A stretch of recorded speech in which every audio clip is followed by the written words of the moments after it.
إن الحمد لله نحمده ونستعينه ونستغفره ونستهديه ونعوذ بالله من شرور أنفسنا وسيئات أعمالنا.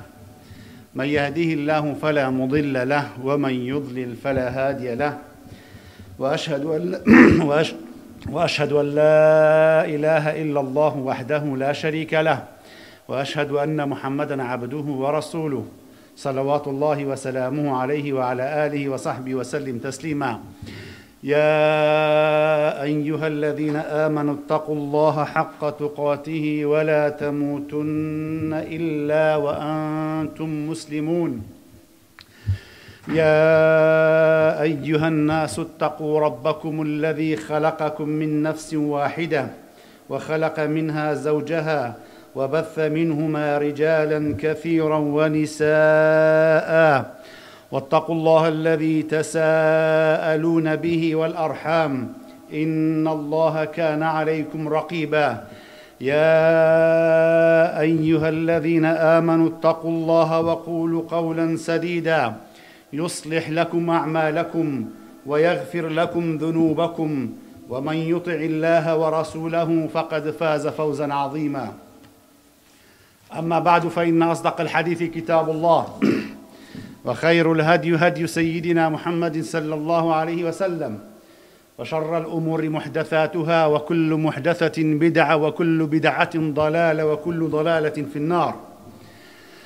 ربنا عليك توكلنا وإليك أنبنا وإليك المصير، آمين. إيمان داراني خوشوي، سلام ورحمة خواي قولتان لسر بي. ليش لە وڵاتە ئیسلامیەکاندا لە ڕۆژی جومعەدا ئیمام دەچێتە سەر مینبەر، کە کاتێ دەست دەکا بە وتار دەڵێ ئەیها الناس نساء من في الشوارع عراة أهذا أختكم أو بناتكم أو زوجاتكم. لە مینبەرەکەی دێتە خوارەوە، واتە خەڵکینە ئەو ئافرەتە ڕوت و قوتانەی کە لەسەر ئەو جادانەدا دەسوڕێنەوە، ئەوە کچی ئێوە نییە، خوشکی ئێوە نییە، ئایا ژنەکانی ئێوە نییە؟ بەو معنایەی کە ئەم چوار کەلیمە قسەیەی کرد و لە وتارەکەی ئەو دوایی لە مینبەرەکەی هاتە خوارەوەتی ئەقیمی السەڵات، قامەت کە با نوێژەکەمان بکەین. واتە قسە بۆ کێ بکەم؟ هەر لەوێدا پێی وتن من ئێمە سەر مینبەر و کەلامی خۆ پێغەمبەری خوا عەلەیهی سەڵات وەسەلامتان بۆ دەگوێزمەوە و ئاگادارتان دەکەم و پێتان دەڵێم، بەڵام لەم گوێ وەری دەگرن و لە گوێی ترۆ دەردەچێ. بۆ؟ چونکەکم هەر کاتێ ئەوەی کە لە مزگەوتەکانە، لە جومعەکانە، لە مەدرسەکانە گوێی لێ دەگرن، ڕوبعێکی ئەوە تەطبیق بکەن لە ژیانی ڕۆژانەی خێزانەکانتانە، والله ئافرەتەکانمان ڕوت و قوت و ڕەجاڵ نابن لەو سەرجادانە. گوێ بگرن، پەن وەربگرن. کاتە دێنە ماڵەکانی خوا مامۆساکان وتارێکتان بۆ دەدات و قسەیەکتان بۆ دەکا، وەری بگرن با ئەم مامۆسایە شێت بێ، با ئەم مامۆسایە هەرچێ بێ، با ئەم مامۆسایە هەر شکڵ و شێوازێکی هەبێ. ئەلموهیم قسەیەکتان بۆ دەکا، قسەی خۆ پێغەمبەری خوای عەلەیهی سەڵات وەسەلام. قسەیەکتان بۆ دەکا، کامی چاکبووەریکن، کامی خراپوازی لێ بێنن بۆ خۆی، ئەوە قسەی خوایە. فبشر عبادي الذين يستمعون القول فيتبعون أحسنه. أي محمد عليه الصلاة والسلام مجدە بدە بە بەندەکانم گوێ لە هەموو قسەیەک دەگرن، بەڵام دوای قسەی چاکەکانی دەکەون. مەپرسە فڵان کەس کێیە، لەکوێیە، بۆ کوێیە، چیەکە، بزانە چ قسەیەکی چاکت بۆ دەکا. هەر کاتێک قسەیەکی چاکی بۆ کردی وەری بگرە، و هەر کاتێک قسەیەکی کردی باش نەبوو وەری مەگرە. تۆ مکەللەفی بەوەی کە چاکە بکەی. خوای گەورە من و تۆی بۆ چاکە دروست کردووە لەسەر ڕووی زەویدا، نەک لەوەی ئێسەکانە ئێمە ماڵەکانی خوا ئاوەدان بکەینەوە بە نوێژ و ڕۆژوو، بەڵام ژنەکانمان ڕوت و قوت بێ، کچەکانمان سافیرە بێ، ئاگایان لە دین نەبێ، ئاگایان لە قیامەت نەبێ. ئێمە تەنها مجەڕەدەن کاتەکەم خۆمان بڵێن وەختی جومعەیە، ڕاکە با ڕاکەین بۆ جومعەکەمان بکەین و لە کۆڵ خۆمانی بکەینەوە. ئەی لە دوای جومعەکە ڕووبکەینە دنیا، ڕووبکەینە کەسابەت، ڕۆکەینە پارە پەیداکردن. ئەی ماڵ و منداڵەکانمان ئێوارەش کە ڕۆژینمانەوە بە دیار تەلەڤیزیۆنێکەوە خەومان لێ بکەوێت و نەبزانین ئەمڕۆ کچەکەمان لەکوێ بوو، ژنەکەمان لەکوێ بوو، لەگەڵ کێ تەعاملی کرد و لەگەڵ کێ دۆستایەتی کرد و بۆ کوێ چوو. هەموو شتێکمان لە بیرە، بەس ماڵ و منداڵەکانمان لەدەست داوە. ئەزمەیەکە تووشی زۆری خێزانەکانمان بووە لێرە و لە کوردستانیش، وان نەزان باسی ئێرەکەم. بە ئەڵڵا قەسەم کێشەکان لە کوردستان ئەوەندە زۆرترە لێرە و نەزۆرتر نییە. لە ساڵی 90ەکاندا کە خەڵکی نان نەبوو بیخوا، خەڵکی بەلای دینەوە ئەهات. بەڵام ئێستا کە هەمووی تێرە، کە هەمووی وەزعی باشە، هەر هەموویان لەو پڕی خراپ و تاوانکاریدان. پەنابردن بۆ سحر، پەنابردن بۆ جادوگرتن، پەنابردن بۆ بوختانکردن، پەنابردن بۆ شێواندنی خێزانەکان، پەنابردن بۆ سەدەها کاری نەشیاو. زۆری خێزانەکان کێشیان هەیە، بەڵام شەرت نییە لای من تۆ باسی بکەن. پێرێ من دۆستێکم تەلەفۆنی کردوتی 8 ساڵە کێشەی عائیلەم هەیە. ئەی بۆ من نەمزانیوە چۆن لە ڕوون بێ باسی بکەم، سەبرم کردووە، تەحەملم کردووە. هۆکارەکە چی بوو؟ وتی من لە کوردستان بووم، بڕیارم دا بێم و بۆ ئەوروپا بژیم. ئەو ماڵ و سەر و ئەو شتانەی کە هەم بوو لەبەر خاتی خوا، جل و بەرگەکە ئەشکاکان، وتی تەوزیعم کرد بەسەر کەس و کارەکان، وتم کاکە من ئەڕۆمەوە، ها با نەیفرۆشم بۆ ئێوە. وەڵڵاهی جلی خێزانەکەم سحریان پێ کرد. جلی خێزانەکەم کە دامە بە دۆستەکەم سحریان پێ کردووە، ژنەکەم بۆتە ئەژدی هالێم. ئەم مامۆسا ماوە، ئەم مامۆسا ڕاکەم دەستی ماچەکەم، ئەم ژنە من وانە بووە کاتێک کە دەزانم سحری لێکراوە. یعنی کەسێک خۆی بە موسڵمان بزانێ و ئەهلی دین و ئیمان و ئیسلامەتی بێ، پەنادەباتە بەر سحر. وەڵڵاهی لە عائیلەیەکە کەسێکی تیا بێ، ئەهلی سحر بێ و بۆ لای ساحیر بچێ و بۆ لای فاڵگرەوە بچێ، ئەگەر بنەماڵەکە و عائیلەکە تەبەڕای لێ نەکەن، لە تاوان و لەوە شاتیایە بەشدارن. بۆ چونکەکم بەهۆی سحر و ساحیر و جادوگەرەکانە سەدەها عائیلە و خێزان لە ناوچوون. یەک ژمارەی پێوتم هەر ئەو کوڕەکەوتی دەچوون بۆ لا شوێنەکە بۆیان چارەسەر کردووم، ناچێتە عەقڵمەوە دەوی 180 گەنجی لێ بۆ کە سحری لێکراوە. ناچێتە عەقڵی منیشەوە، بەس گەنج. ئەبێ کەسەکانی تر چەند سحریان لێکرا بێ. باشە کۆمەڵگای موسڵمانان و ساحیر، کۆمەڵگای موسڵمانان و پەنابردنە بەر کافر و بێباوەڕان، لە کاتێکە ئەوەی ساحیر بێ کافرە و ئەوەی بچێ بۆ لای ساحیرەکەش پێی کافر دەبێ، ئەگەر هەزارها نوێژ و جومعەیشی جەماعەتیشی کرد بێ. کابوو شیرازەی خێزانەکانمان خەریکە هەڵ ئەوەشێتەوە بە ڕێزەکانم. شیرازەی خێزانەکانمان بە شێوازە لە شێوازەکان هەڵ ئەوەشێتەوە. لە سەرەتای هاتنی پێغەمبەری ئەکەم عەلەیهی سەڵات وەسەلام کاتێکە هاویستی جارێکی تر بنیەی خێزان دروست بکاتەوە، جارێک تر هاوتی ئەمە خێزانە، ئەمە دایکە، ئەمە باوکە، ئەمە خاڵۆژنە، ئەمە پورە، ئەمە کەسە. ئێسەکانە وات لێ دێ حاشا ئەکەی لە خاڵۆژن، حاشا ئەکەی لە پور، حاشا ئەکەی لە خوشک. بۆ بە ئەنجامی ئەم هەموو تاوان و خراپەکارانی کە بڵاوەتە لە ناوماندا. ئافرەتە لە بنەماڵەکەیە خیانەتی لە مێردەکەی کردووە، کاتە بە کەسوکارەکەی دەکەی دەڵێ کاکە تاوانی چی کردو؟ شتێکی احتیادیە، زۆر بە احتیادی وەری ئەگرێ. دوای وای لێ دێ کچەکەی تریشان، کچەکەی تریشان، کچەکەی تریشان، کچە پورەکەی خاڵۆزاکەی کەسەکانی تیش بەدواڵە، شتێکی احتیادیە. لەگەڵ برادێکە قسەی کردو ڕای بواردەوە، شتێکی ئاساییە. کاتێک کە زانی کە فەساد و بەدەڕۆشی لەناو کۆمەلگاکە بڵاو بێتەوە. باشە خۆ ئێمە زۆربەی زۆری هونەرمەندەکانمان بینیوە لە وڵاتانی عەرەبی و لە وڵاتی کوردستانی خۆشماندا، یەک کەس ئاوریان لێ ناداتەوە شوێ بکەن و مەرحەبایەکیان لێ بکەن. بۆ لەبەرەوەی دەسا و دەستیان کردووە. یەکێک لە هونەرمەندەکان دەڵێ لە میسردا، دەڵێ لە فلیمەکانە کە بەشداریم ئەکرد، عادل ئیمام ئەو نەباوەشی پیا کردم، چانسی شوکردنم نەما، بۆ خەڵک سێقەی پێم نەما. تۆ هەموو فلیمەکانتە. ئەحمەد سەقا لە مقابلەیەکە پێی دەڵێ تۆ لە فلیمەکانە باوەش بە ئافرەتاندا دەکەیت و لەگەڵ یانە ماچێن ئەەکەی، قبوڵتە لەگەڵ ژنەکەی خۆ تاوا بکرێ؟ وتی نەخێر. کاکی خۆم برا بە ڕێزەکانم، چاوەکەم، ئێمە کاتێک کە دێن ئەم شەریعەتەی خواتان بۆ ئاوە دانەکەین و بۆتان ڕوون ئەەکەینەوە، ئاگاتان لە سنوورەکانی خوا بێ. سۆشیال میدیا کێچێکە لەو بەڵایەکی ئەمڕۆ ڕووی کردوتە هەرچی عائیلەکان و خێزانەکانە. لەناو سۆشیال میدیایە ئافرەتان شەڕەجنێو دەکەن، کاکە تۆ ئاگا لە ژنەکەت بێ، قبوڵی مەکە. لەناو سۆشیال میدیایە کچەکانتان تەعەممولی ناشرین دەکەن. ئێستا سۆشیال میدیا لەگەڵ ڕێزمە تەنها بە فەیسبووکە نەماوەتەوە، ئەنواع و ئەشکاڵی تیا دروست بووە. کابراایەک دەهێنیتە مۆبایلێکی پێ ئەنواع و ئەشکال سۆشیال میدیای تایە باشە چۆن تااقەتت هەیە چۆن کاتت هەیە چه ئیسفادەیەکیشی تیا هەیە لەولاوە کە کاتێک کە کێشەکانی دروست دەبێت و مشکلەکان دروست ببێ خڕخڕ دەگەڕێنە بۆ لای مامۆسایە مامۆسا کێشەمان هەیە سەبەبەکە چییە وەڵا کێشەکە ئەوەیە مامۆسای داماویش ماڵ و منداڵی بەسەراکەوتو خواخواتی 2 دیناری بۆ پیا بکە لەو ڕۆژە بەدا بنیشە وەکو محکەمە کێشەی ئەم و کێشەی ئەو کێشەی ئەو حەل بکە لەولاشۆ پێ بڵێن وڵا مامۆسا تەمەڵە ئیش و کارەکە سابەت ناکە لە ماڵ و دانیشتووە بیلەوە ناکاتەوە بابە من دانیشتوم بەدەم کێشەی خەڵکەوە بەڵێ بەڕێزەکانم ئەمڕۆ کێشەکان زۆر زۆرە بەڵام با ئێمەی موسڵمان ئاگامە لە کێشەکانی ژیانی خۆڕۆژانەی خۆمان بێت سۆشیال میدیا کە بە نمونە دەهێنمەوە ئەمبووتان هەتانە بەڵام بزانە چۆن بەکاری دەهێنن سۆشیال میدیایە کاتێکە وەکو سێتەلایتێک وایە وەکو کۆمپیوتەرێک وایە دەتوانین لە باشا بەکاری بێنی لە خراپەشا بەکاری بێنی بەڵام بەداخەوە زۆرینەی زۆری ئێمە ئەمڕۆکە بۆتە ئەوەی کە بەلای خراپا دەڕوات معقولە تۆ کاتێکە لە سۆشیال میدیایەکە وجودت هەیە تەماشا ئەەکەی کابرا لەولاوە کوفر ئەکا بێڕێزی بە دینەکە تۆ لە بەرەوەی ئامۆژگاری بکەی یەکتە خوارە 2 ملیۆن جنێوی پێدەی وڵاتی ئەمە دینە ئەوە دین نییە سۆشیال میدیایە کابراایەک لەولاوە بوختان بۆ ئافرەتێک دەکا لەولاوە تۆ دێتە خوارەوە دەڵێ ئەشهەدو بالله ڕاستەکەی ئەم شایەتۆ لەکوێنە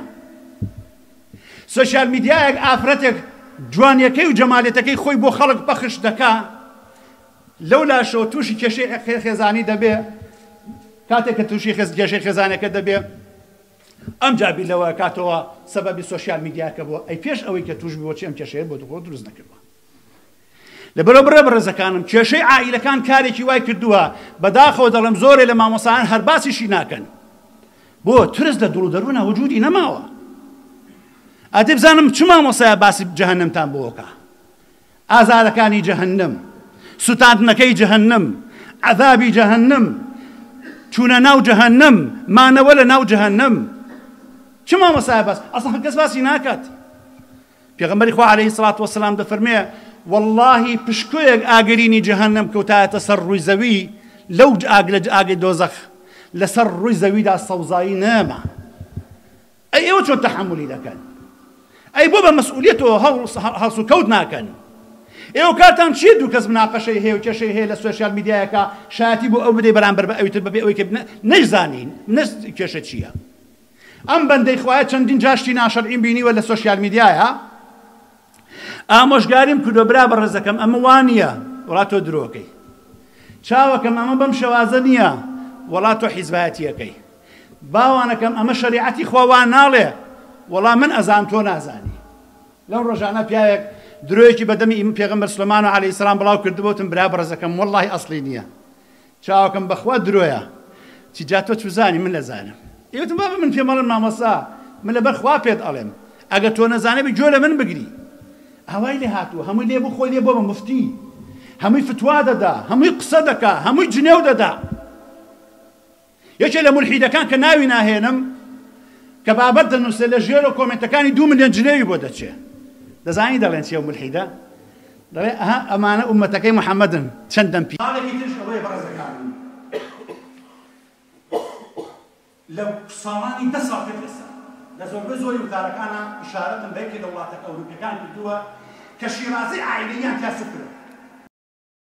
وەکە بە دواداچوونیشم بۆ کردووە زۆربەی زۆری هۆکارەکانیشان بریتی بوو لە چی بریتی بوو لەو گۆرانی بێژە بێدین و مەلعون و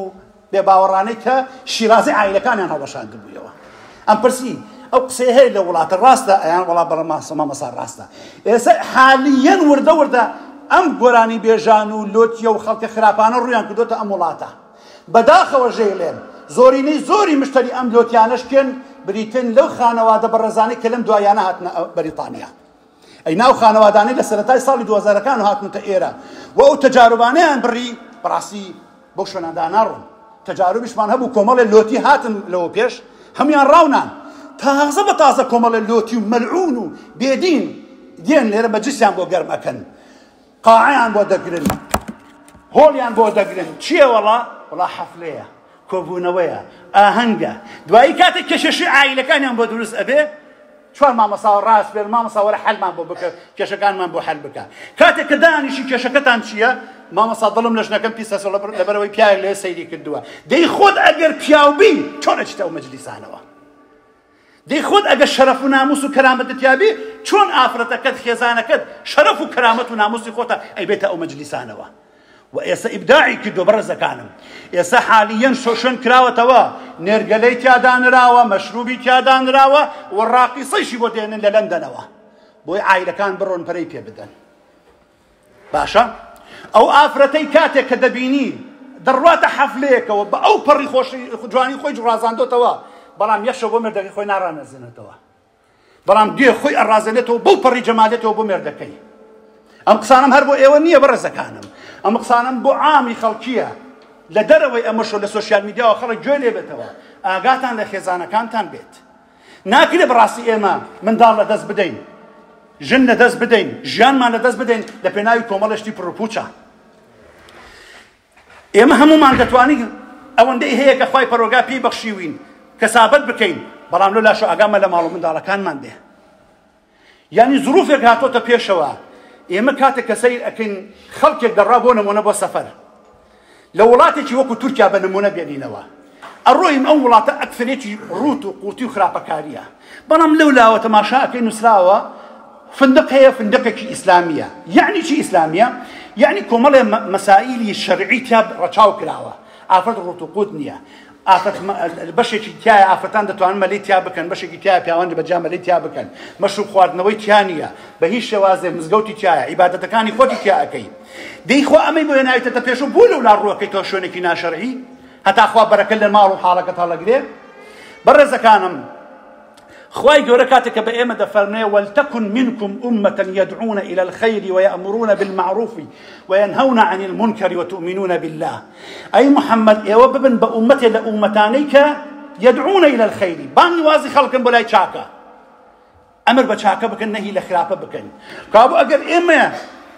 ئەمر بە چاکە نەکەین و نەهی لە خراپە نەکەین و ئێوە ئاگادار نەکەینەوە باشە چۆن ئەتوانین ئەم دینداری بکەین چۆن ئەتوانین شیرازە خێرەزارەکانمان بپارێزین ئەو مناقەشە و جەنگ و جیدال و جنێودانەی لە سۆشیال میدیایە دەبینرێ کێیە هەر ئێمەین ئەو بێئەدەبیکردن و قسە ناشرینکردنە لە سۆشیال میدیایە دەبینرێ کێیە هەر من و تۆی دەسوکاری من و تۆیە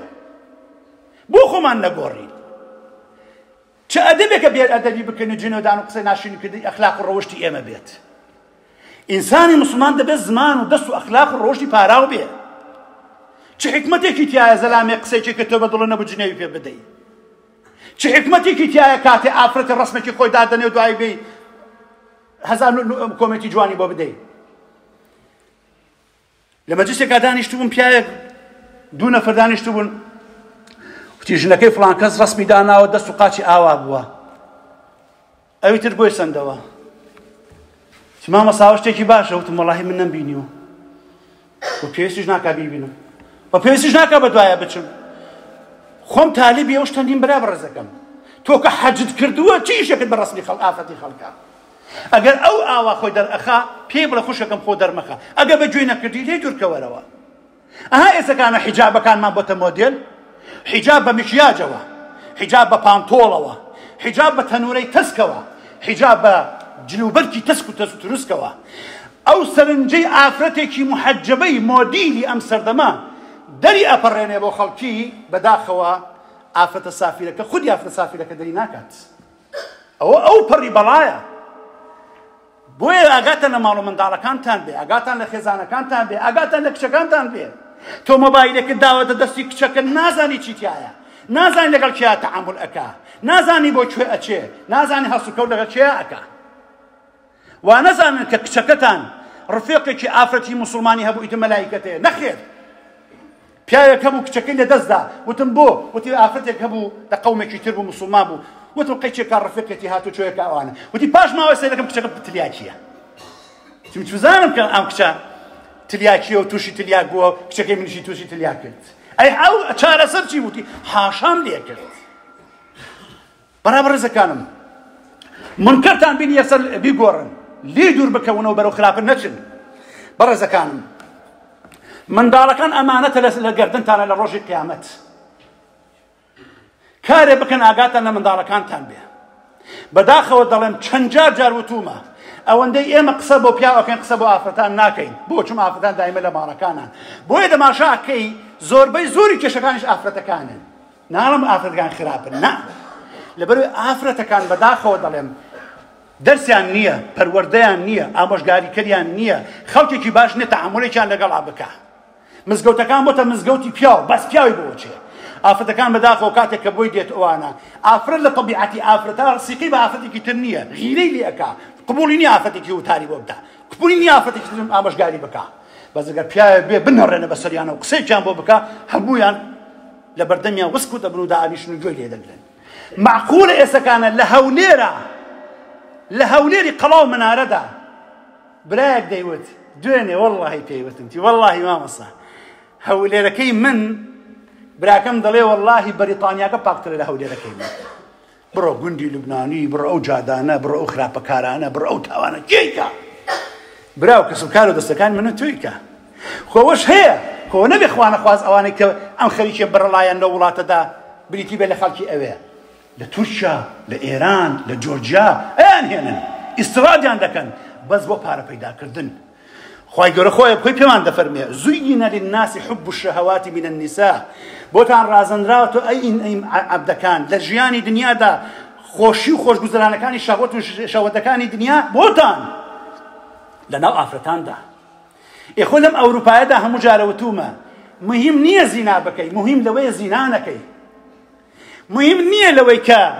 پۆز لێ بدەی بەسەرەوە و سامانەکەتەوە، مهم لەوەیە کە خانەوادەیەکی ئەدەب و بە حەیا و بە حورمەت و بە ئەخلاق دەبێ. ئافرەتمان هەیە ئاوەڕ لە 100 پیاو ناداتەوە، بەڵام ئافرەتی واشمان هەیە ئەو نەسووک و سەلیمە لە سۆشیال میدیایە خەریکی ئەو پەڕی بێئەدەبی و قسەکردنە. لە هەفتەی ڕابردووە ئافرەتە مقابل لەم سۆشیال میدیایە خۆی دەرەخە ئەوە کارەکەەوە ئەو پیشەکەەوە ئیشە کارەکانمە. ئافرەتێکی تر لە هەمان شارە هیرەی لەگەڵا کردووە 2000 بوختانی بۆ کردووە. لە مەقابلیایەتە خوارە کۆمنتەکە زۆربەی زۆری شایەتی بۆ دەدا. بە چی شایەتی بۆ دەدەی؟ چی جوابی خوا دەدەیتەوە؟ تۆ ئازانی کۆمنتێکت نووسی لە قیامەتە لەسەری بەرپرسنی؟ تۆ ئەوازانی لە دنیا ئەیە هەر شتێکت کرد خوای پەروەردگار لێ پرسینەوە لەگەڵ ناکا؟ تۆ ئەوازانی یەک کەلیمە لە لای خواون ئەبێ؟ ئەم سۆشیال میدیایە بۆتە میکرۆبە لە ناوتانە برا بەڕێزەکانم، بۆتە بەڵا لە ناومانە. کابرا ڕات سەفەر ئەکا بازارم پێ نیشانەدا دەی کاکە ئەمە کەی هومەری هونەری جایە ئەڕاتۆ سەفەر ئەکا کەباب بەخۆم ئێ بابم کەی هونەری جایە ئەڕۆی ناڕێ کەیفی خۆتە مشکلەی خۆتە. وەڵڵاهی دوێنێ بەسەراتەکان ئەوەنە زۆر لۆچێ لە لای خۆتان سەدان هەست بەسەراتی تر هەبێ. وەڵڵاهی دوێنێ زەلامێ بێتمتی مامەسا تووشی زەرەرێکی ئاوا بووم بەلام عەجیب بوو. دوایی زەلامێ گوتی ئەوە چی بوتم فڵانکە زەرەرێکی ئاوای کردووە. وتی وەرە سەیری فەیسبووکی ژنەکەیکە، سیرەکەم ژنەکەی خۆی ڕازاندۆتەوە، سیارە ماڵ و حاڵ و ژیانی هەمووی پیشانی خەڵکەدا. چاو خراپە ئەم نیعمەتی خوا پێدایی بۆ پیشانی خەڵکەدەی ئەوەتانە زەڕبەی لە مێردەکەتدا. ئافرەتێکی تر بە ماشیەوە تەلاق درا. کاکە بۆ تەلاق درای؟ وەڵڵاهی نازانم. چۆن نازانی؟ ئەوەی پێغەمبەری خوا عەلەیهی سڵات وسەلام دەفەرمێ خۆتان بپارێزن لە چاو، لەبەرەوەی چاو حەقە، ئێوە چاوەکە تازیری تێکردی. بەڵێ بەڕێزەکانم یەکێکی تر لە سیفەتە ناشرینەکانی ئەم سۆشیال میدیایە لە ناومانە ئەوەیە ئەگەر پیاوێ ڕقی لە پیاوێکی تر بێ وتاری مامۆسایەک دێنێ ئەگەر مامۆسای ئاگای لە محمی بێزەڵاو نییە وتاری داوە قسەی بۆ خەڵکی کردووە قەتعەکە سەر و بنەکەی ئەبڕێتەوە دێشانە ئەڵێن مامۆسا ماسێم جۆرە خەڵکانە دەکا. ماوەیەک مامۆسا محەممەد مەلەفاق گیری خواردبوو تارەکانیان قەتعە کردوێ ئەو باسی فڵان کەسەکە شەڕی مامۆسایان پێ کرد بە سۆشیال میدیا. ئێبا بە تۆ خۆت جورئەتی ڕوبەڕووبوونەوەت نییە قسەکردنت نییە سۆشیال میدیا بۆ گڵاوەکەی وا لێ دێ ئیترە لە وڵا کاکتەوە بۆ ئەم پیاوە یام ئافەتە منافقە درۆزنە ساختە چییە کابوو ئەمان لێ هاتووە پەنا بەخوای پەروەردگار سڵ لە هەموو شتێک بکەینەوە لە دراوسێ لە برادر لە خەڵک وەمان لێ هاتۆ سیلێ ڕەحم نەماوە بۆ وڵاتە سم بچم ماڵی فڵان کەس ژنەکەی خراپە ئەچم ماڵی فڵان کەس کچەکەی خراپە بەخوا کچەکانم خراپەکە ئەتەسم لەگە فڵان کەسە تەعامل بکەم بەخوا پیاوێکی خراپە و کە پیاوێکی ئاوە وای لێ هاتووە سڵ لە هەموو شتێ دەکەینەوە. کابوو بەڕێزەکانم ئەم قسانە کە کاتێ بۆ ئێوەی دەکەن ئێوە وەری بگرن ئاگاتە لە قسەکردن بێ ئاخر برادر قسەیەکی کردبوو لە زەلامی خوا لە خۆش برادەی تووتوی ئەشهەدو بیلا وایە ئێوتم برا بەڕێزەکەم وەڵڵاهی ئەشهەدو بیلا وا نییە تۆم شایەتێ بۆ دا ئەم شایەتێ بۆ ئەدەی ئەی پێغەمبەری خوا عەلەیهی سڵاتو وەسەلام هەڕەشەی نەکردو لەو کەسانێک کە شایەتی درۆدەن ئەم ئیسلامە هەروە بە ئاسانی هاتووە ئەم ئیسلامە هاتووە خەڵکی پاک کردوتەوە خەڵکی دروست کردووە تۆ هەوڵ بدەن تەبڕا لە کۆمەڵە خەڵک بکەن تۆ ئەزانیم عائیلەیە ئەهلی سەرچۆپی و گۆرانی و تێکەڵاوی و مەلهاکانن مڕۆنە مەچە ماڵی بۆ نایی کاکە دەبەر ئەم ئەخلاقت با بزانێ پێغەمبەری خوا عەلەیهی سڵاتو وەسەلام سێ لە سەحابە بەشداری شەڕیان نەکرد بەشداری جیهادیان نەکرد خوای پەروەردگار ئەمری پێکردن کەوتی ئەی محەممەد عەلەیهی سڵاتو وەسەلام قسەیان لەگەڵا مەکەن یەک سەحابە قسەی لەگەڵا نەکردن دوای ئەمری کەوتی ژنەکانیشی لێ جا بکەنەوە ژنەکانیشی لێ جاکردنەوە بۆ ئەوەی تەنبێ بن هەتا لەسەر بانەکە ئەگریا ئەپاڕایەوە ئەم جاکوونە خوای پەروەردگار ئاەتی ناردە خوار و فەرمووی تۆبەکەیانم لێ قبوڵ کرد دواکەوتن لە جیهاد سەحابەی پێغەمبەری خوا بوون عەلەیهی سڵاتو وەسەلام ئەم لەم لا دەڕوا لە مەلهایەکە وا پێوترە مەلها سەرچۆپی ئەگرێت و گۆرانی ئەکات و هەر ئەپەڕێ لەو لاشۆوەیەتە سەر سۆشیال میدیاەکەی وتاری مامۆسا وتاری مامۆسا وتاری ئەمە و لە چی ئەو لە چی یا دیندار بە یا بێدین بە یا خواناز بە یا دوور لە خوا بە یا کەوتم من مسلمانم بە ئەخلاقێکی جوان و مسلمان بە یا کەلیمەیەکی خوا پێغەمبەری خوا بیست عەلەیهی سڵاتو وەسەلام وەری بگرە با ناڵێ وەڵا ئەجا فڵان کەس وای چی کردووە قەیچێکە فڵان کەس نابێتە نمونە بۆ تۆ وەڵا مامۆسا فڵان کەسیشم بینی ڕسمێکی خۆی دا نابوو جا بادای نابێ کاکەکەی کێشەیە خۆ نابێ بە مامۆسای تۆ خۆ پێغەمبەر نییە تا شتی لێ وەربگری لەبەرەوە برا بەڕێزەکانم ئاگاتان لە خێزانەکانتان بێ ئاگاتان لە منداڵەکانتان بێ ئاگاتان لە کچەکانتان بێ لەگەڵ خێزانەکانتانە تەعاملی جوان و ئەخلاقی جوان و ڕەوشی جوان بکەن بۆی لێتان تەبەڕا نەبن لەگەڵ منداڵەکاندا ببن بە ڕەفیق ببن بە دۆست ببن بە برا بزان لەگەڵ چیا تەعامل دەکا لەگەڵ چیا هەسوکەوت دەکا و لەگەڵ چیا دەیبەی و لەگەڵ چیا دەڕوا و لەگەڵ چیا هەسوکەوت دەکا کچەکەتان نەڕواتە دەرە 12 شەو نێتەوە ماڵەوە و ئەگەر هەر ئینزگاریشی کرد تبەڕای لێ بکە قبوڵی مەکە من باوکتم من ئاوا تۆم پەروەردە کردووە نەک بڵێ بەخوا هەر منداڵمان خوای پەروەردگار بە پێغەمبەر نوح عەلەیهی سڵاتو وەسەلام دەفەرمێ ئینەهو لەیسە ئیبنوک ئەی نوح ئەوە کوڕی تۆ نییە خۆ کوڕی خۆی بوو لە ئەسڵدا بەڵام فەرمووی لەسەر دینی تۆ نییە کابوو کاتێک کە کچێک کوڕێک لە تەبەڕاکە لە دینی تۆ لە ئەخلاقی تۆ لە ڕەوشتی تۆ لە هەسوکەوتی تۆ لەسەر دین و ئەخلاق و ڕەوشتی تۆ نامێنێتەوە خوا ئێستای حاڵمان کەی یارمەتیمان بدەی هیدایەتمان بدەی مۆفەقمان کەی سەربەرزی دنیا و قیامەتمان بکەی خوای پەروەردگار ئیسلاحی حاڵی منداڵەکانمان کەی ئیسلاحی حاڵی خێزانەکانمان بکەی هیدایەتیان بدەی یا بێ حوربەتیان کەی لە دنیا و لە قیامەتە سەرشۆڕیان کەی ڕسوایان کەی زەلیلیان کەی لە پێناو پارەیەکی کەمە فڵان کێشە و مەشاکیلیان دروست کردووە یا ڕەبی خوایە هیدایەتیان بدەی بۆیە ئەگەر هیدایەت نەدران شیاوی هیدایەت نەبوون بۆی ناو کۆمەلگاکەمان پاک بێتەوە لەم جۆرە خەڵکە پیس و پۆخڵانە کە ئێمە بە هەموو هەڵێک هەڵ ئەدەین بەڵام ئەوان لەگەڵ مامۆساکەیانە کە شەیتانە بە هەموو شێوازە لەگەڵ یان هاوکاریانن خوا ڕەحمان پێکەیان الحەمدولیللاهی ڕەبی العالەمین